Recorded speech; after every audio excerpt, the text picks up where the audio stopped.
Hey humans, Susan Ruth here. Welcome to episode 20 of Hey Human podcast, hosted by me, Susan Ruth. Bet you knew that already. How's it going? In this episode, I have a great conversation with the one and only Dean Miller. And Dean Miller is a very interesting guy. He came up in the world of country music.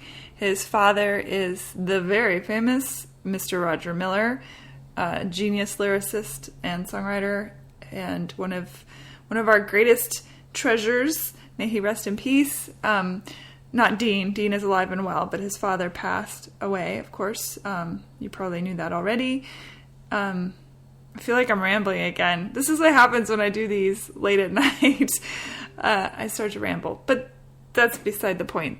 The point is Dean Miller, and he and I talked about all sorts of things. So he has many lifetime incarnations in this life. He is a songwriter, artist, dog whisperer. He trains dogs how to be better dogs, and he's a funny guy. We had a great conversation about all sorts of things, the ins and outs of life, and the awesomeness of dogs, and what it's like to train them, and trying to train people to understand dogs. And we talked about his childhood and his family and all that stuff, all the goods. So thank you for listening. As always, I really appreciate it. And if you can, go on iTunes, and we're under Hey Human on iTunes in the podcast section. And if you could review, give me some stars, subscribe for sure. That would be amazing, and I very much appreciate it. Thank you for listening. Thank you for sharing and telling your friends and family and loved ones and all that good stuff. All right, enough of all that. Oh, wait, always forget this part. HeyHumanPodcast.com. There are links and information about interesting humans and the guests who are also interesting humans, and various links to things that we talk about in every episode. And also Instagram.com/HeyHumanPodcast, and of course Facebook.com/HeyHumanPodcast. So all of the good social media things out there. Please share and tell your friends, and tell Cher if you know her. Maybe she'll be on. Okay? Okay, cool. Awesome, thank you, and enjoy. Here we go. All right. A light bulb goes on. That's right. Mm-hmm. Well, hello, Dean Miller. Yes. Nice to see you. Are we on? We are. Okay. I'm on. Are you on? I will get nervous now that I know that I'm on. You will? No. Do you want me to punch you? That sometimes calms people. No one will know if you do. They'll just hear it. They'll hear it, yeah. And then nothing gets special effects. Exactly. I do loads of special effects on Hey Good. Human. That's a big part of it. Good. Not at all. Okay. Anyway, how are you? I'm good. How are you? I'm doing pretty well. It's hot as Hades outside in Nashville. Yeah. Are you from Nashville originally? I've been here since 1990 or 91, but I've been here. Yeah, so I might as well be from here. But I grew up in New Mexico and California. Okay. Yeah. And we'll just, get the elephant who's, mm-hmm. at the microphone out of the room. Mm-hmm. Get out of here, elephant. Mm-hmm. You were the son of Roger Miller. Roger Miller, who's... Roger Miller. One of them. There's really a lot. Yeah, well, there are, actually. There's probably many. One of my favorite things to do is Google my own name and see what comes up. And is that masturbation, technically? It's mental masturbation. Google-bration. Okay. It's really self-absorbed if you do it the wrong way, yeah. But the way I do it is I find the freakiest people who look like Dean Miller, and then I send it to my friends and say, look what I put up. Awesome. So there's a horrendous bodybuilder who's like steroids and all this stuff, and his name's Dean Miller. Yeah. There's a guy who makes sheets. Worried that another Dean Miller does the same thing with your picture? I bet they do. They do. There's a Dean Miller though who plays music. And I don't want to say anything disparaging about his music, but I've tried to buy his domain name, ask him for it. No, never going to sell it. So I think a lot of people Google Dean Miller or go to deanmiller.com and see this guy and think that's me, and it's... Do you think? I don't know. It's pretty... He's got his music posted. I don't want to say anything further, but... Okay. But, my websites are... Well, forget it. Someone bought my name once upon a time. Really? And they still own it. And in fact, I think I know who bought it. They're nefarious. And I've never even approached them to... You haven't? No. There's so many options, you know. Dean Miller, care. Official Dean Miller, Song, Dean Miller Music. If they want to own me, so be it. There's nothing on the site. When you go there, it's just a holding page with Russian or something. In the early ages of the internet, I remember there was a huge problem because people were buying domain names and then redirecting them to porn sites or something, and then blackmailing. That's how I got my start. Right, perfect. But they were blackmailing people. Like I remember a lot of country artists were being blackmailed because they said, if you don't buy this from us, we're going to keep redirecting your fans to these porn sites. Right. I'm getting way off track. So the only way to combat that is to go into porn. Right. I was just going to say, yeah, absolutely. So that'll show them. Yeah, that'll show them. So, you know, if you see that Trace Adkins porn film, you know, it's really... Is there one of those? No. But he I've heard he has a woohoo big... You know what's it? Really? Yeah. Well, We're not allowed to say penis on the air. Okay, good. Yeah. On the air, isn't this wires or wireless or Wi-Fi or something? I don't know. I don't know what any of it is. I just edit it and put them up there and hope Well, if for the anyone's best. curious, I'm going to completely digress. But if anyone's interested or thinks knows who Trace Adkins is or cares, he made a horrendous video about 10 years ago of a song. The song is actually called "Brown Chicken, Brown Cow." Brown chicken, brown cow. Right, and so that's the whole joke of the song. That it's a porn song. And it's a joke about porn music, and it's a country song, and there's a video with Muppets having sex. It exists. It's real. Check it out. I'm Googling that It tomorrow. It has a Trace Adkins Muppet, and it was so bad that hilarious. they released it, and the backlash was so huge that Trace Adkins released a statement apologizing for ever recording the song or putting it out. Gosh. So. But it's Muppets having... Is it Muppets or just... I don't know if Muppets they actually have sex. They mime like making out and then they disappear. There's no actual Was this sex. pre... what was the movie? I know the South Park guys. Yeah. America. Was it before that? Team America. Team America. Yes. Was it before Team America? Is that where they Can't got remember. the idea? I do not know. Be interesting. Being country music, I doubt it was an original idea. I doubt it was stolen. Well, no, I think the brown chicken, brown cow had been around for quite a while. Mm-hmm. Yes. That's got to be hard when brown chickens and brown cows go out on their first date. All that expectation. Expectation? Is that what you said? Yeah. Tough. That's tough. Mm-hmm. Anyway. So, Dean. Yes. Son of Roger. Oh, good. Okay, well, that's what I was going to say. Half your audience would probably, if you're old, will know that Roger Miller was a country singer in the 60s and 70s. The younger audience may not even know who that is. You but think? That's sad, sort of. I mean, I get sad when people don't know their musical history. Yeah. Not that I know everything there is to know about music, but you should know some of the greats. And Roger Miller, your father, was one of the greats. Well, thank you, but I feel like when you didn't do it. Well, I feel that's true. He's not here to say thank you, so I'm saying it on his behalf. Okay. But the thing about him and his career, I believe, is that you say Roger Miller, and a lot of people say, who? I don't know. And then you start saying some accomplishments or singing a couple of songs, and they say, oh, yeah, I know that. Oh, I didn't know that. Oh, I didn't know that. So that's the kind of career I think he has. Yeah. A brilliant lyricist. Thank you. Yeah. Well, I'm saying it on his behalf. You're welcome. But yeah, he was a brilliant lyricist, for sure. Absolutely. Yes. Is that intimidating? Because yes. you're in music, obviously. It was for a long time. Yeah. How did you deal with that? Well, isn't part of your...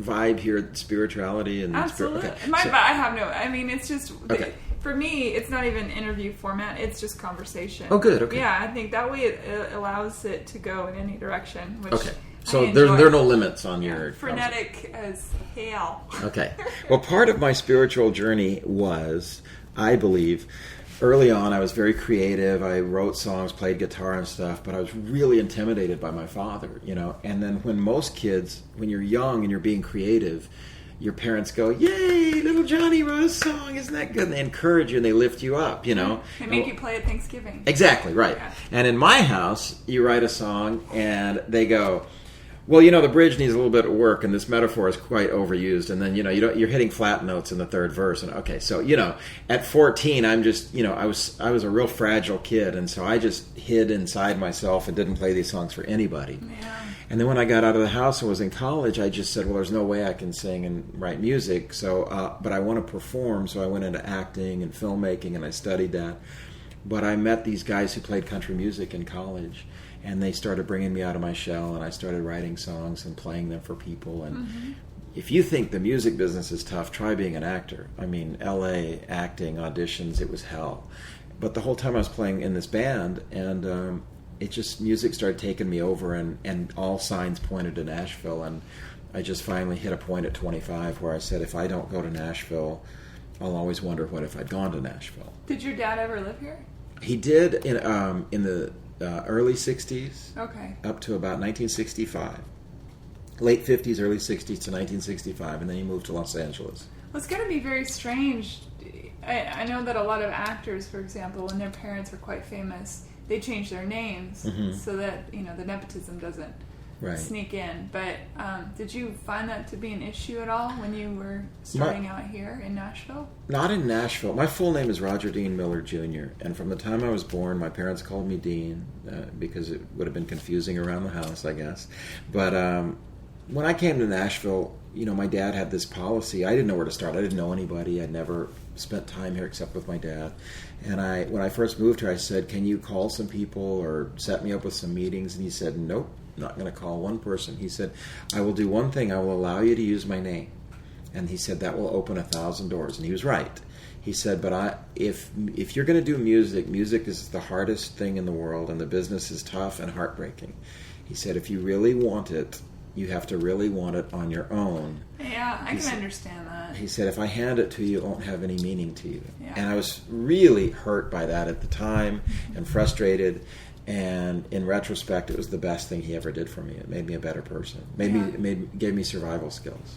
Were you all close, or? Yes, in a strange way. I'm the only kid that he raised. He had 7 kids from 3 marriages. Sounds very Marley of him. Yeah, well, I came and went from his life. But when I was 13, I lived with him permanently, and he raised me, and I stuck with him, and he stuck with me till he died.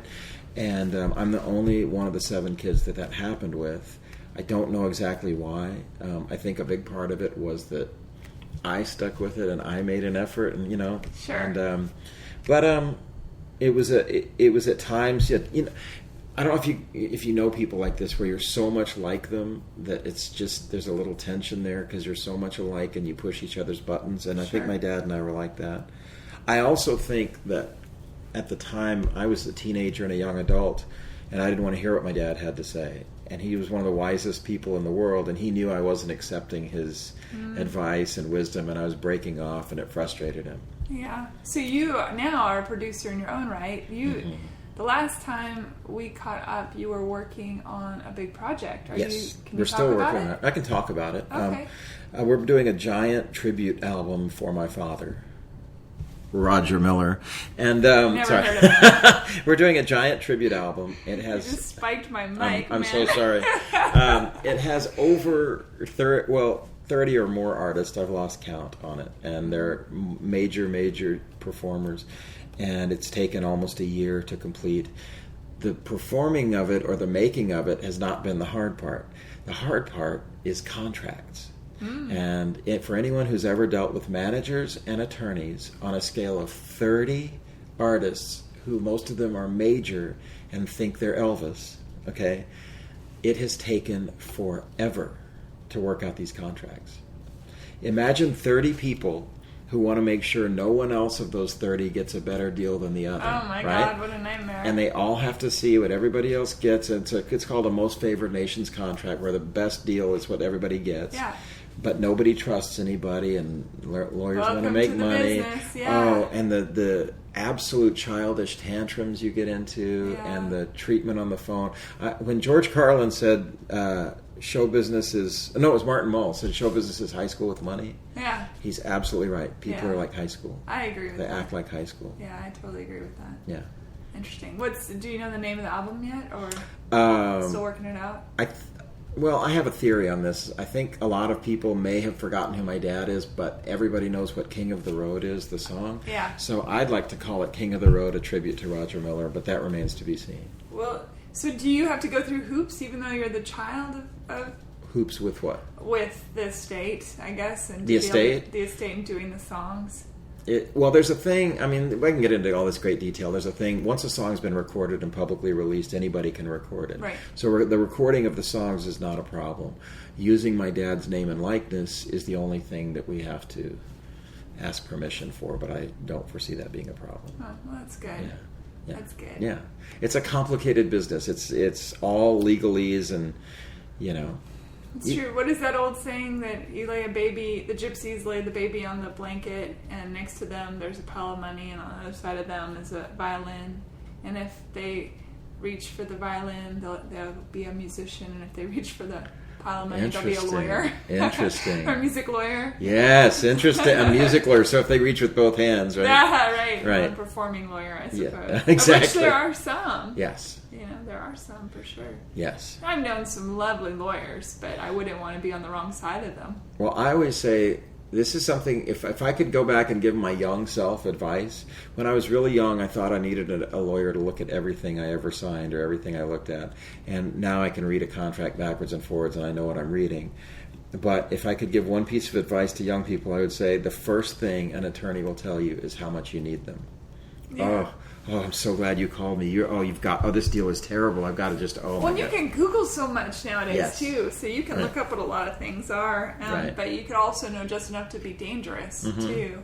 There's that great book by Passman, Everything You Need to Know About the Music Business. And it has a lot of example contracts and things in it. But then when you get down to the nitty-gritty, it's a good idea to have someone in your corner, I think.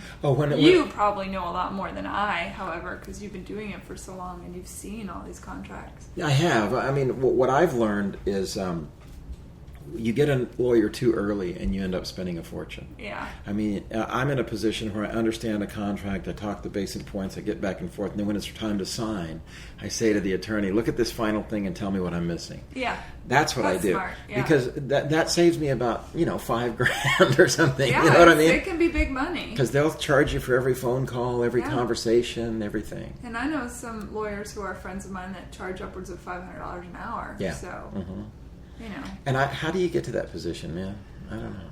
I guess, like anything else, how does anybody get to be the best at what they do? Or they don't even have to be the best necessarily. They just have to know the most people or have the best networking skills. We all know that it isn't necessarily talent that makes one the most successful. No.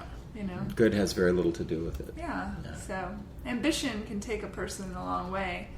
So can sociopathic tendencies. So can, there's lots of things that will persistence, never quitting. Yeah. But sometimes if you never quit, but you don't realize you have no talent, that's kind of a bad combination. Well, unless it makes you happy. I mean, if it's I always think about that. If a person loves what they do, and maybe you hear them and you think, oh my God, it's never gonna happen. Right.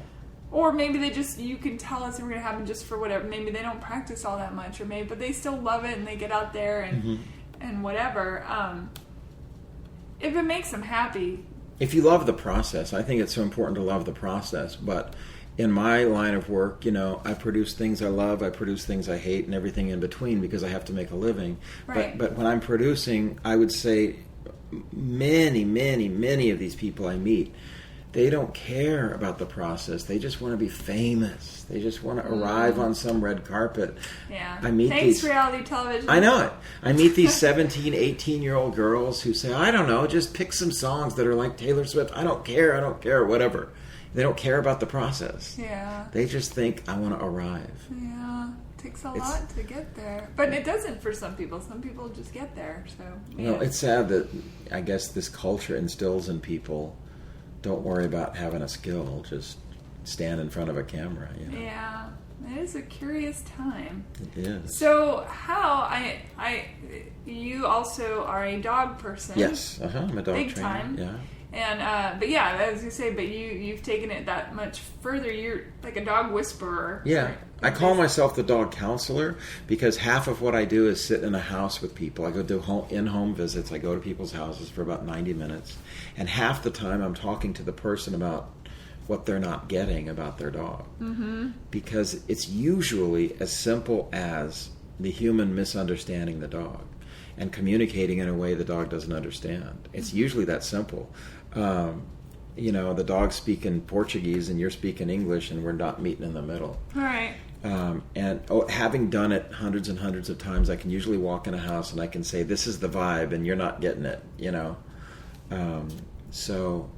I call myself the dog counselor, and I go to people's homes, and I can solve most basic issues in an hour to an hour and a half.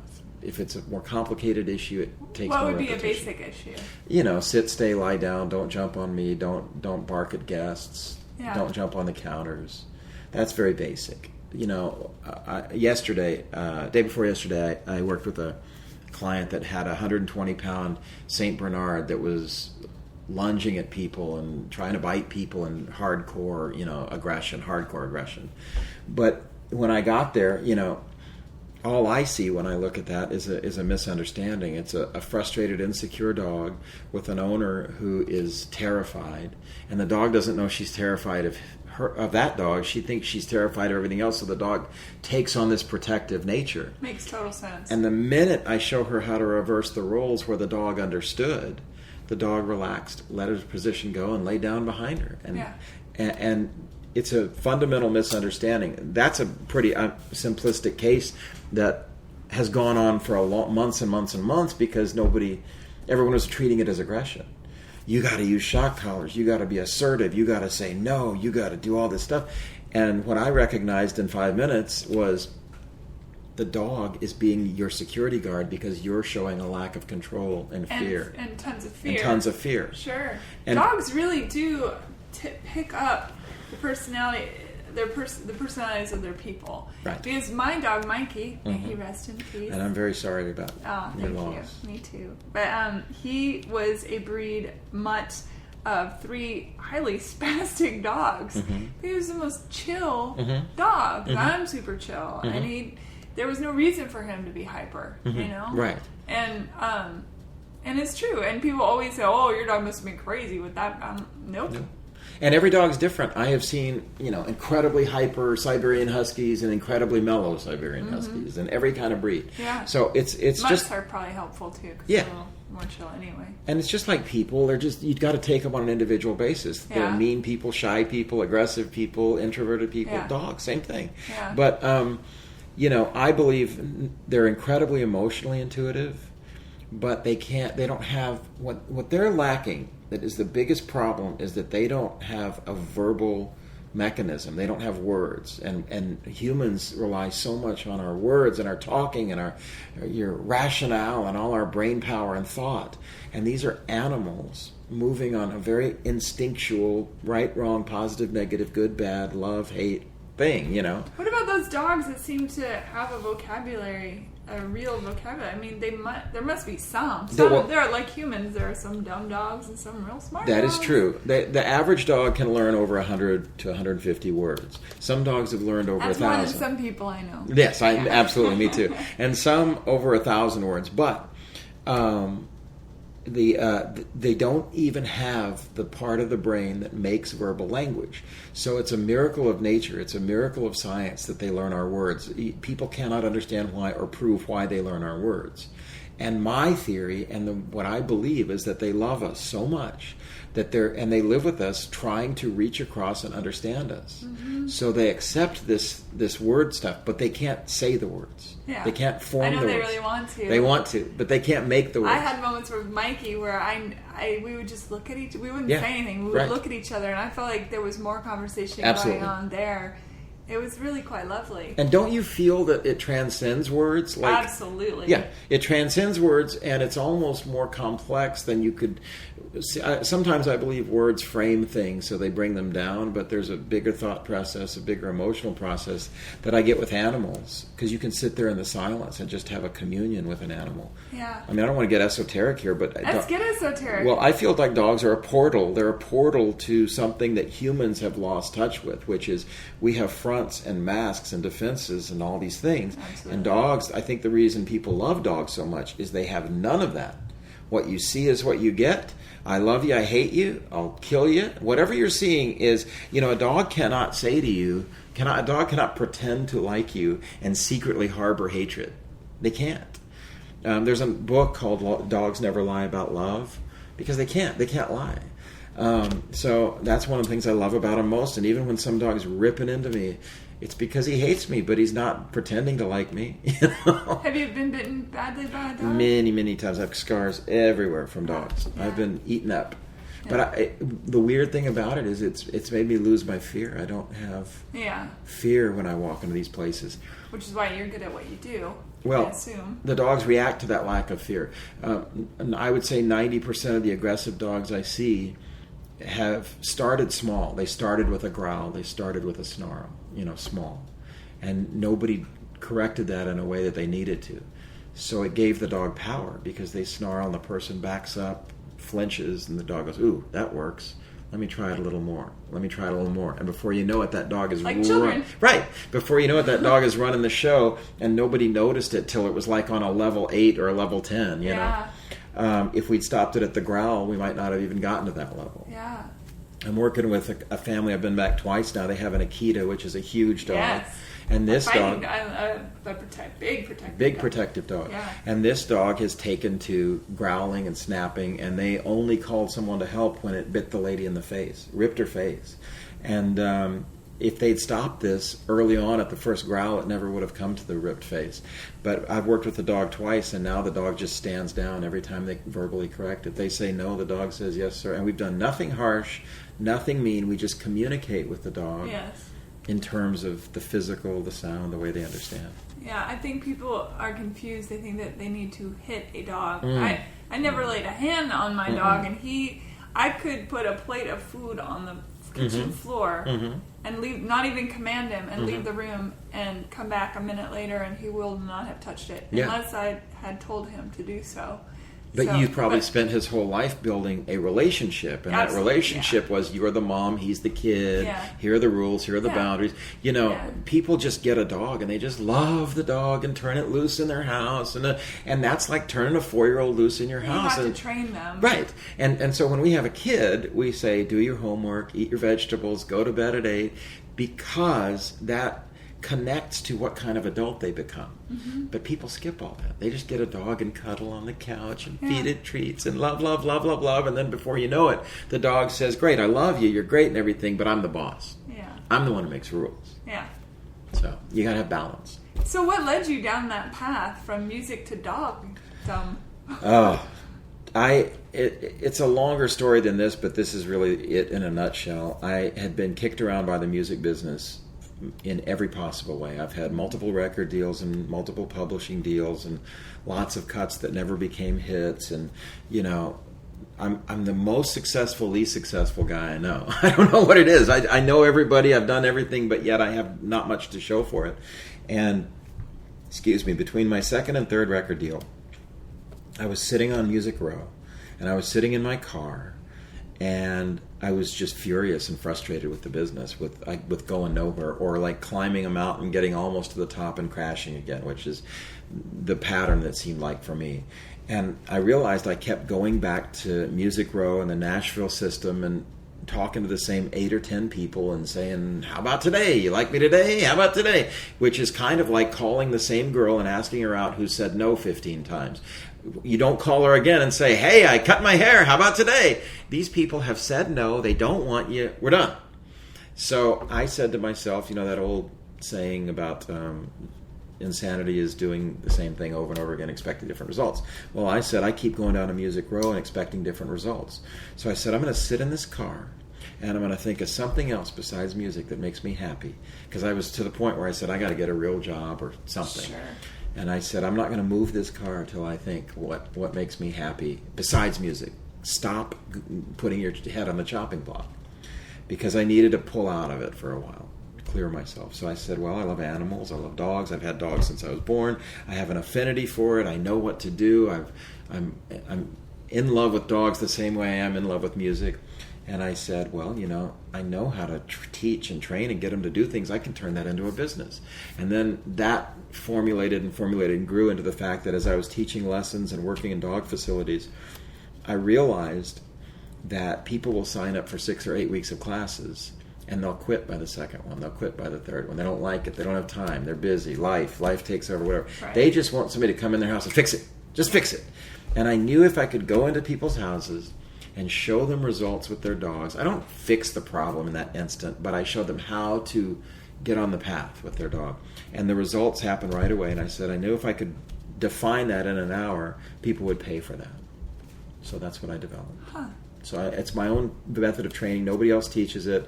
I took methods from all different methods that work and trial and error, and it's just my own thing. Nobody else teaches it. How do people get a hold of you if they want their dog? You have to do Morse code. It's really difficult, and then Pony Express. No, it's real. I'm at the Dog Counselor. Interesting, it's a pony and not a dog. That's right. It should be the Dog Express. I have thedogcounselor.com is my website. You can call, email, text me. I will answer any of those things. I'm real easy to find. We'll put links on the website for sure. So how old were you when your father passed away? 26. Had you already started the dog thing at that point? No, I had not. No, okay. So when you were having this sort of browbeating situation that so many have, did your father have any fatherly advice to that, or did he just let you get the crap beat out of you? No, I moved to Nashville when I was 25, and then my dad got sick almost immediately after, so I kind of quit my life, went back, took care of my dad for almost a year. I had kind of a false start, and then after he died, I came back here and gave the music business my full-time push. So he didn't see anything I did or accomplished in music. He didn't see anything I did or accomplished in dogs. I think he sees it all the time. I do too. Well, I definitely do. Yeah. I definitely do. But it's been a weird journey. Whenever, and I'm sure everybody thinks this, you look, while it's happening, you think this is the worst, and when you look back, you think it's really a cool adventure, you know? Yeah. It's been a really cool adventure. Were you and your dad close in the last years then, or? Yeah. My dad had varying degrees of, like, I don't know if he dealt well with, like, I don't know, kids and emotions, and I think he had some issues and stuff, but in general, the way I like to put it is when he was in the room, he was the greatest dad in the world, and sometimes when he wasn't in the room, it didn't occur to him that he had kids. Okay, so, but when he called or was there, and, you know, but living with him, he would come home and had no way of denying that I lived there. And he was a good dad to me. I think I was a kid that tagged along, and I didn't want to be a buzzkill, so I was always like, I don't want to rock the boat. So I was a real easy kid to take on the road. I made myself a real cool kid to take places. And I think the other kids, there were issues. Your siblings, you mean? My siblings, yeah. Are you close? There's 7 total? There's 7 total. And are you close with any? The first marriage, I only met those 3 children once in my life. Still? Yeah. Wow. Once, maybe twice in my life. When my dad divorced from that family, everybody split, and there was no looking back, basically. And those guys, 2 of them are in their 50s, one's passed away. Maybe 60s now, 50s or 60s, time flies. And then I have a sister from my real mother and my dad's marriage, and she and I are close. We weren't for a long time, but we are now. Close. Yes. We weren't for a long time, we are now. And then I have a brother and sister who are adopted from my dad's 3rd marriage. Are you close with them? Mm-hmm. Oh, okay. Mm-hmm. Interesting. Why do you think that there was not any connection to the first family? Because I wasn't born yet. So I don't know for sure. I think my dad married very young, had 3 kids, boom, boom, boom, boom, boom, at 19, 20 years old. That's what people did back then. Which what people did. And then I think there came a point where it was like, this dumb music business or me, and he said, oh, music. And I think he just went, boop, bye. Yeah. And I think that was no looking back. Yeah. It's not right, it's not wrong, it's whatever it is, but it is what it is. I wasn't even born, so I don't know how to assess all that. And then I don't know what your family's like, but in my family, they're insane. Okay, well then there you go. They're normally in, Yeah, but in my family there's like 40 variations of the same story, and whatever fits somebody's reality, and okay. And you go, well, what happened when he left her? Oh, he didn't leave her. Oh, okay. And you go, what happened? That's interesting. Yeah. So every child's recollection has a different choose your own adventure outcome, or? Well, I think that's true in life in general. Mm-hmm. Everybody has different. When a witness sees a crime and 6 different people say the same thing. But I have a member of my family. I will not say the person's name, but this person in my family loves to say, "That's not how it happened. That never happened. No, you're wrong. Nothing negative ever happened. Life is good. All of it's perfect." And it kind of makes you feel a little crazy sometimes. Because you'll say, why did that person shoot me in the head? And then someone says, they didn't shoot you in the head. And then you start to go, oh my whoa, God, I'm crazy. What's my reality? Okay, they never said that. I didn't say that. Do you think growing up with in your situation with a famous father and quote unquote the broken family dynamic, it's whatever, like therapy, yeah, whatever that means, did it affect your relationships with women as you 100%. 100%. Yes, absolutely. My parents would split and get back together on a yearly basis while I was young.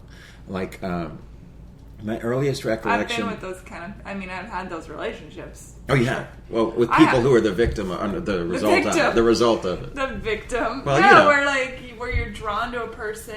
I thought you meant children of those relationships. Oh, no. I'm saying I've been in that relationship where you're drawn to the person and then you fight, and then you split and then you're drawn back because it's a passion. Yes. That is an inexplicable, make you insane. Yes. You don't belong together on any logical basis. Everything on paper says this is wrong, but something in you goes, So that was my parents. Okay, and they did that a lot. And when they were in the room, if you saw them together, you couldn't see two more different people. I mean, my dad was freewheeling and jokes and funny and adventure, and my mom was like, "That's not funny. Stop it. Stay home. Be normal. No, square." You know what I mean? Yeah. So. But my earliest memories are us being split, and my mother's family lived in San Antonio, Texas, and every time they'd split, we'd go back to Texas. So my earliest memories are in Texas, and then I remember moving back to California, and then back to Texas, and back to California, and every year. That's gotta be confusing for a child. I rarely went to the same school 2 years in a row, ever. And then at 13, my dad moved to New Mexico. My mother... this is a whole other separate story. My mother didn't want me anymore, so she said, "Get out, go to boarding school, live with your father, but don't live with me ever." Were you cramping her style? I was not a bad kid, I promise you. Swear on the Bible, I was not a bad kid. I believe you. I think it's issues between the two of them, issues with men, adult issues that shouldn't have been a child's issues. Right. But once I was out of the house, she didn't speak to me anymore, so I had no relationship with my mother. Ever again? We tried to talk a couple of times. I visited her twice, and then she passed away. So. Oh, sorry. That's okay. But then, that's a whole challenging thing. But I guess your question was, does it affect my relationship with women? Yeah, it does, for sure. How so? Oh my gosh. I can't believe this is out for public consumption. But I'm happy to talk about it. I feel like in life, I'm always prepared that people will dump you in any second. Sure. Because at 13, I'd lived a life with my mother where she was consistently my mother. And even in turmoil, she was the only thing I could count on moving back and forth. And this only comes after years of realization. But, you move to Texas, you move to California, whatever. You're living out of a box, you're living in a hotel. And the only constant is your mother. And then at 13, she says, "I'm not speaking to you ever again." That's some heavy shit to deal with. It's some heavy shit. Yeah. And then go live with your father who's been in and out of your life. Yeah. Right? In and out of your life. And then all of a sudden, it's just a whole different lifestyle, because his lifestyle was rock and roll and Vegas nights and 5 a.m. And, every summer we're on the road and rock and roll, man. Bet you saw some panties. Panties. Yeah. Well, not that. But but one of my favorite stories is being 15, and my dad did this whole stint for a summer at the Silverbird Hotel in Las Vegas, which no longer exists. And they had showgirls. And at 15, my goal was to stand in the spot at backstage between my dad's set and the showgirls, and I found the perfect spot where the girls changed. And I'm 15 years old. Oh, I mean, Lord. This is rock and roll, man. I have a bunch of stories like this. But anyway, did you lose your virginity to it? I did not. I did not. I lost my virginity late in life, which is an interesting story, but that's a whole separate story, which is ironic for the way I grew up. Yeah. I would think that, you would have had like a gangbang with showgirls or something. Here's the thing that I think about. Can I say gangbang? I can't believe we're talking about the things we're talking about, but this will come back to haunt me, I know. No, it won't. But it's all, you know what? We live our lives. We live our lives, right? It is exactly. what it is. I am what I am. I don't have anything to hide, but And anyone that would come to you and say, "Well, I love you except for this one thing," doesn't actually love you. Facebook's full of that. I get that every day. Someone writing to me going, "Oh, well, you said a dirty word," or, whatever. I don't care.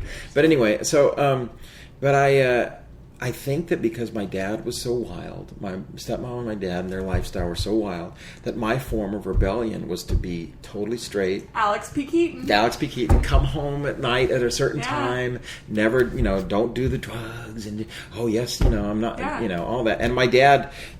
I remember my dad multiple times going, "You're such a tight ass. Why don't you loosen up, you tight ass?" And I'd go, "No, I just..." Because I guess I felt like at any minute somebody was going to jail or something, I don't know. Well, that's going to be super stressful too. So basically your childhood was a series of abandonment and stress. How could you escape anything but having that fuck your... And both parents telling you life stuff up in relationships later on. Yeah, and both parents saying horrible things about the other, so you're scared to be with each one because of what the other one's told you about them, Yeah. My stepmom used to say when I go visit my dad, really psychologically screwed up things, like my mother would say, "Now, when you go visit your dad, be sure to put your seatbelt on in the car because he's always on drugs."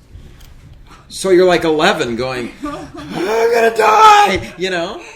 You just, Have you gone to therapy? Oh, yeah. Okay. I've done it all. Yeah. But I think at my God age... bless therapy, right? Yeah, but I will tell you what changed my life was a book called The Untethered Soul. Do you know this book?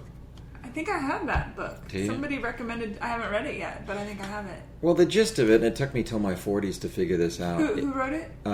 Michael Singer?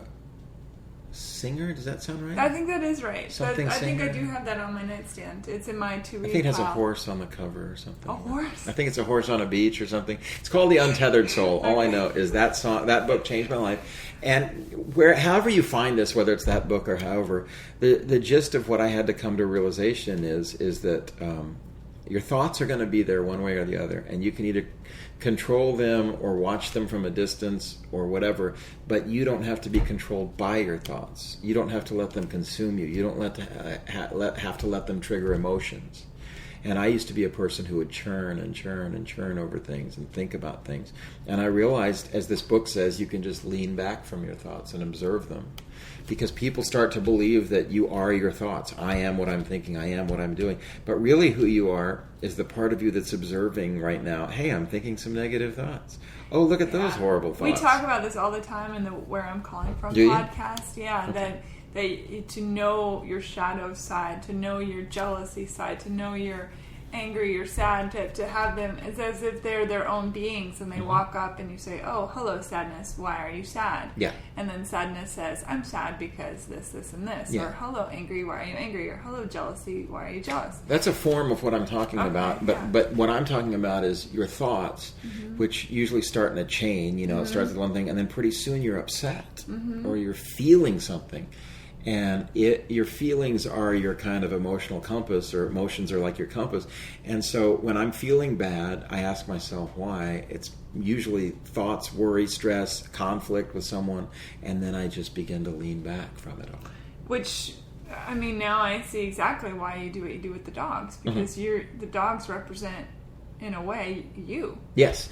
I mean, that's really profoundly amazing and means a lot to me that you notice that, because the reason that I have such an affinity for broken dogs is because I was an abandoned, kicked out dog that we gotta find a home for him.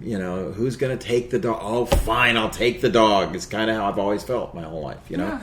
And when I go into homes, I feel like it's a giant victory when I can keep that dog from being thrown out because of a misunderstanding. It's beautiful work. And so it is not training. And if you tell people this, they're not going to hire you. But why I call myself the dog counselor is because I come in and I say, look, this is what's going on in your life and your house. I told this woman yesterday, I said, there's an old saying, God doesn't give us the dog we want. He gives us the dog we need. And she starts telling me this unfolding story about how she needs confidence. She's a manager in an accounting company, and she manages all these people, and she engages in all this conflict and takes it on upon herself and beats herself up and all this. And she says, this is the second dog that I've had that's huge and starts out perfect and then becomes gradually more aggressive, and then I feel out of control and terrified. And I said, well, you know how they say a lesson keeps repeating itself till you learn it? God keeps giving you a dog that is going to teach you this lesson. I said, now watch this lesson. And through an hour and a half, I teach this lady to let go of her fear, to walk the dog perfectly, to walk through the house, And I said, while you're walking the dog, don't think about all this what if. Think about your favorite vacation spot. Think about anything else. And when you start to do that, you watch the dog change. Mm-hmm. Zach Scow was on one of my Hey Humans, and he works with dogs. Mm-hmm. And he said that think of that leash like a tether of your emotional tether. And so whatever it is you're feeling, that vibration is going down into the dog. And I believe that. And they are so... People forget, because a dog is not talking to you in words, because a dog is not looking at you and making eye contact, it does not mean they are not connected to you fully. They're so intuitive. When they walk beside you, they're not looking at you, but they're feeling everything. They know everything. They hear 4.5 times the level we hear. But even beyond that, there's something else going on. You know as a dog owner, I know as a dog owner, there's something intangible going on in our relationship with our dogs. And they reflect us. And...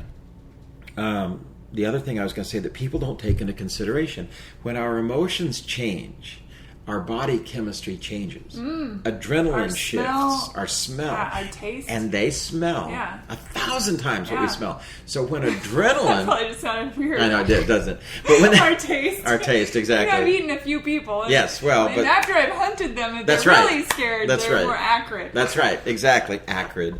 But a dog... I've been watching Hannibal. It's the only reason. Oh, you have? Okay, I got you. But when your adrenaline shoots through your body, like I have what I call the uh-oh moment. People know their dog's aggressive. Here comes a dog. They go, uh-oh. Oh, right. And they tighten up on that leash, and adrenaline shoots through their body, and the dog immediately feels the tension of the leash, goes, oh my God, I have smells to the protect. attention, and they think it can't possibly be me. It's that. Yes. It's that dog coming. Yes. So they hit the roof. Yeah. And you need to be the one that says, you're not my protector, I'm your protector. Move, sit, lie down, and reverse that role. Right. It doesn't happen instantly because it creeps up on you. Right. That's the core kind of way that I train. I go into people's houses, and from sitting and staying and lying down, which I can teach, it's all the same. You got to learn to communicate with your dog in their language, which is body language. Well, I find it very fascinating as well that the woman said, this is my second dog, where they start out normal and go crazy. Mm-hmm. Any person might go, well, maybe it's what's you? the pattern? Yeah, what's the pattern? I think about that when people talk to me about, they've gone through XYZ amount of people they've dated, and it always ends up the same. The person ends up saying this or doing this, and then it falls apart. And I'm like, well, you're the constant in that. That's right. So I just find something spiritual, something therapeutic, and something I can pass on to other people. Not to get too spiritual, but I look at my dog training as a ministry. I'm trying to teach people, show people what I know about dogs. I've written a book, A Dog's Way. I've written a book that you can find on Amazon.com or on my website, thedogcounselor.com. But this book is... I'm going to put all the links, and I'll get the link to your book and all that stuff. Okay, I'll make sure it's all up there. I appreciate it. Yeah, absolutely. But in my book, it's all about getting people to understand what I understand about dogs. It's not just, how do I get him to sit or something? The calls always begin with, how do I get my dog to stop peeing in the house? How do I get my dog to do whatever? And then I walk in. How do I get my dog to do my taxes? Right. And really, it's not that. It's what is your relationship to the dog? A person listens to their parents and respects them because of what happened when they were 4 and 6 and 8 and 10. Yeah. But we tend to wait till the dog's doing something wrong and then say, what are you doing? Yeah. Anyway. It's fascinating. I think it's great work that you're doing. And I try to make it really tangible. I try never to judge the people I'm going in and meeting, because half the people I meet are saying stuff like, I'm getting rid of this damn dog. If you don't fix it in an hour, I'm getting rid of this dog. I hate the phrase, get rid of my dog. It's like saying, get rid of my child, Yeah. Have you been in a situation where you've had to remove the dog from the person because you knew that there was some bad voodoo going down, or has that happened? The person being abusive to the dog? Yes. I have luckily not seen... Usually if a person's willing to call me or call someone like me, they care enough to try to solve something somewhere inside them. Yeah. I've seen verbally abusive situations between husbands and wives where that's what's causing the problem with the dogs. Oh, absolutely. Several years ago, I went into a home where they had 5 dogs. They had 5 dogs. And the guy said, these are my 3 dogs. Those are her 2 dogs. Oh, boo. And the whole story was they sleep in separate bedrooms, they hate each other, they don't get along, and it's all reflected in the split of the dogs. And this one dog just kept lunging at this guy, and he was saying, I'm going to kill the dog, I'm going to kill the dog, I'm going to kill the dog. And I come in there and I say, well, how do you possibly not think your dogs are going to be emotionally nuts that makes me when so you guys sad. treat each other like this? And I try not to be judgmental, because the way you change people is by getting them to kind of see it, and so I always say to people, I can tell you're frustrated, I can tell you're having a feeling right now, and pretty soon these little guys, these little dogs, if we let them be, they're barometers for our life. Absolutely. I totally agree with you. And so, do your fur babies sleep in the same bed as you? Yeah. Of course. A lot of trainers would say, don't let them sleep in the bed. I know! It's the stupidest thing, right? It's as simple as this. It's not whether they sleep in the bed. It's not whether they walk in front of you on the leash. It's not whether. It's how do they do it. Does a dog jump in your bed and claim the pillow and growl at you and say, this is my spot? Or do they just gently get on the bed and sleep next to you, right? If the dog's jumping on the bed, claiming a spot and being mean to you, hey, it's time to learn something. Move. Get off. Yeah. But if they're just getting up there sharing the bed with you, what's wrong with that? Right, because they're pack animals. Right. They want to be with their leader. Right, and if you want to add something, if you want to say to your dog, sit before they get on the bed, okay, come on up. That's like, please, may I? That's a nice little thing. Sure. But there's no reason they should be banished from the bed. My ex and I, when we first started dating, Mikey, of course, came with me. I'm a package deal. Well, now I'm not. I'm a lone wolf, but it's okay. Anyway, but when we first started dating, Mikey and I spent the night at his house, and he's like, well, I really don't want the dog in the bed. I was like, what do you mean? Like, that's just shy. How can that possibly How be? How can that even be? Right. And if he'll sleep next to me, he won't be on your side or anything. He's like, just no. So I was trying to be respectful, and so I got Mikey's cushy bed, and I put it on the side next to me. And gosh. And I said to Mikey, I was like, this is okay. And I put my hand on him, until I fell asleep. And I was like, it's okay. We're going to be fine. I hope that guy really appreciated that. Yeah, well, it wasn't long before Mikey was on the bed. But here's the funny thing. So how that happened was a few days of me being over there or whatnot, he got up quite early to go to work. And like 6 o'clock or whatever. And he'd gotten up. And whenever he would go, Mikey would get up and lay next to me. Like on the bed. I would still be pretty much sleeping. Because he's smart. He knows who doesn't want him on the bed. Yes, very smart. Right. And so as soon as my ex would leave, Mikey would get up and snuggle up next to my belly, and we'd go back to sleep. And I never called him out. He just did it. And so one morning, about 5 or 6 days in, same thing happened. He went to work. Mikey jumped on the bed and crawled under and, got all cozy. And then my ex forgot something. He came back in and he opened the door and I just froze. And I could feel Mikey freeze too. Oh! Because you're both on the same team. Yeah, we're on the same team and we're like, Right. And then he came and he's like, where's Mikey? Oh. And I started laughing and I was like, he's with me. And then after that, it was okay. It was okay. Okay, good. I mean, it was really hard for me not to let Mikey be with me in the first place, because that had to have been confusing for him. Sure. Why all of a sudden, and he knew it was the guy. Sure. He knew.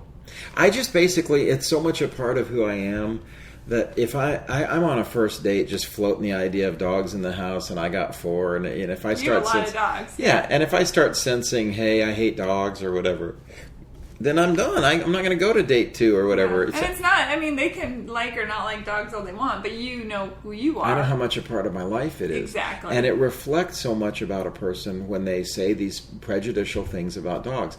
It's almost like racism. I don't mind if you don't like dogs, you don't have dogs, whatever. But when you start saying things like, all pit bulls are evil and they should all be killed and stuff. And when people say prejudicial things, dogs are dirty, they smell, they should be outside. Oh, well, that's like racism to me. Yeah. You're not getting it. I'm sure right now every black person listening to this is going, not quite. Well, not quite. But, when you love a dog as much as I do, it feels similar. It feels like somebody criticizing my black uncle. You know what I mean? It's totally that's what it feels like to me.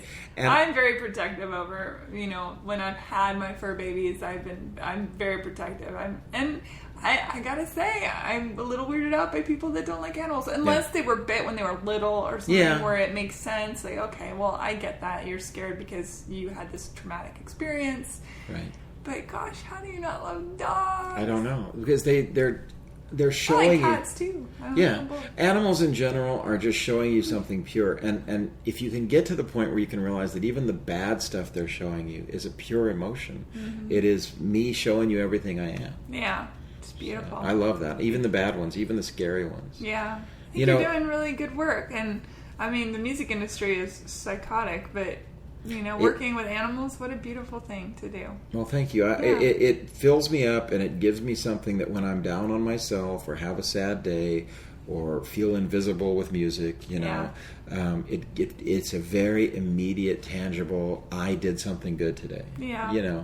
It's my little corner. One thing I will tell you is that since I started training dogs and I returned to music, I took a good 8 or 10 years away from music where I didn't do any music. I just worked with dogs. I would write songs, but they'd go in the closet. But now I went back into producing. I used to really not believe in myself. I was really down on myself with the music. But during that period when I was doing all that stuff, the dogs gave me value in myself. They made me feel like I was doing something of value. And when I returned to music, I then felt a balance. It wasn't as desperate. Like when I went into... There's an old thing Deepak Chopra said about in order to feel truly successful, you need to give up your attachment to the result. And when we're very result-oriented, we cause misery within ourselves. So I would say, I wrote this great song, but who cares? It's not number one. I'd write a song, who cares? Nobody knows it. It's not famous. Who cares? I'm not selling 1 million records, so I'm nothing. I would do this real number on myself. And the dog thing taught me to just take beauty and pride in the process and the creating. And now when I produce things, I'm not even looking for that. I'm just making something for the sake of making it. You live in the letting go. Live in the letting go. That's nice. The surrender Dorothy. That's what I call that. Right. That moment. I had this epiphany. Something I've talked about on the Where I'm Calling From podcast with Kathy quite a bit is I had this epiphany on the way to work one day. I realized that the moment where, and I think I wrote about it on Facebook, so people you may have read it when I had already said it before, but I was driving to work and I was thinking about the movie The Wizard of Oz, and that moment where Dorothy looks up and the witch is writing Surrender Dorothy, and she totally panics, and then it's just a shit show from that point on. Everything goes wrong. It's totally horrifying. She's scared and all this stuff. In that moment, I realized that what that means is actually surrender, Dorothy. If you just surrender, it won't be so damn hard. And then at the very end, when she says, all I have to do is click these shoes together, why didn't you tell me? And the good witch says to her, you wouldn't have believed me. Right. So she had to go You have to go through the journey. She had to go through the journey to get to the surrender. And it's interesting that you say that, because I just had one of those light bulb moments, an epiphany about dogs. But here's the metaphor for dogs. You'll get a really cantankerous, defiant dog, or a dog that's been abused or whatever.